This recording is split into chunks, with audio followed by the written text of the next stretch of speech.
It all started when Socu extended a courtesy to the opposition politicians to visit Socu headquarters for questioning in relation to an ongoing investigation.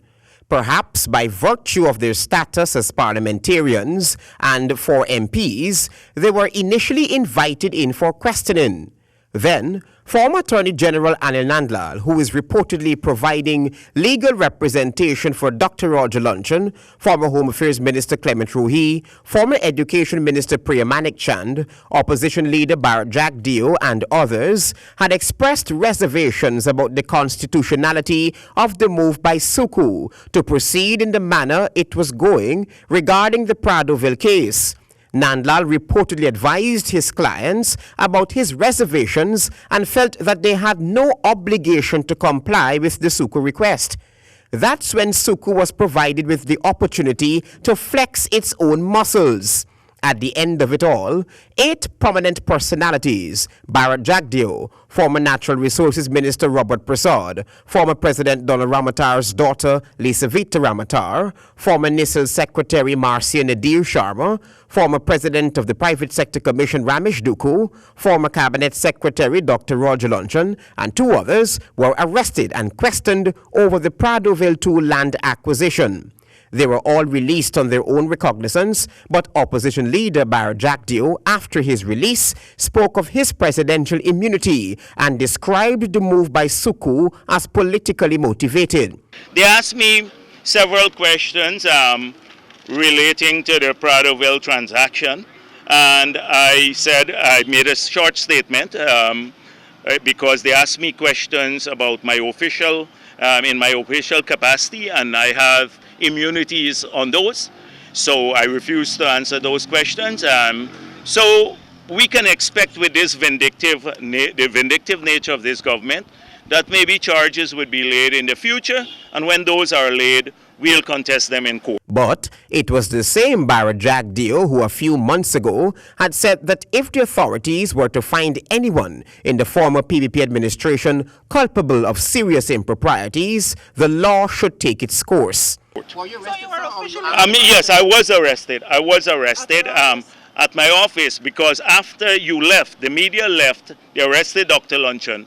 Then they came over and said that you're arrested. On what grounds? Well, my lawyers who were there asked, and there was a hemming and hawing about the nature of the charges or why I'm being arrested. Nevertheless, we did not resist arrest. I came down here, I said, you're trying, you asking me questions in my private capacity or my official capacity at that time? Because if you're doing that, you're going to breach the veil of immunity that I have for official acts. And that will have far-reaching consequences in this country, because anything that Granger does or any subsequent president in his official capacity too would be challenged and can be challenged. The first to be arrested was former head of the Presidential Secretariat, Dr. Roger Luncheon. Dr. Luncheon, my old friend Anil, how are you? My task is I was given instructions by Assistant Commissioner James to effect the arrest of Dr. Luncheon. I specifically asked what was the offense I was arresting Dr. Luncheon for. I was told conspiracy to commit a felony, to commit fraudulent misappropriation of state property relating to Pradoville Two. My instructions are to arrest him and take him to the special organized crime unit. That is as far as I know. Okay, so I am being arrested. Yes, sir. Well, I won't resist arrest. I know he would not, sir. Okay. Well, I will speak with the press. Could you Yes. No. I have a vehicle, but I don't mind if Dr. Luncheon wants to come with some other vehicle. Couple of something. Yeah, we will come behind you No. in another vehicle. Okay. assist me? Yeah, sure. All right. Okay. Dr. Luncheon, is there anything you want to say before you go? Well, you heard Superintendent Vera. I've been arrested. And on the basis, you said, misappropriation and conspiracy related to Pradoville Two. Dr. Luncheon, after his release, spoke about his interrogation by Socu.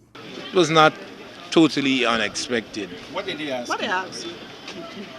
Questions that had a lot more to do than we thought, including the matters related to Pradoville, but also matters related to NISL, GWI, and GPL, as far as they provided the services in Pradoville Two. So you're free to go now? That's what I've been advised, You'll and be that's charged? why I'm out here. Will you be charged? on station bills. I was arrested, and I have now been told I'm free to go. No charges? Anything else, you have to speak to my lawyer. I don't know. The team is headed by the former Attorney General, Anil Nandlal. Any specific question that you thought really rattled you? Not really. You will find out that during the interrogation that I had there, the atmosphere was fairly friendly, and I don't think there was any cause for either party, myself or themselves, to become extreme where those questions and answers were concerned. You foresee charges coming? Well, I don't know what the intentions of the state are.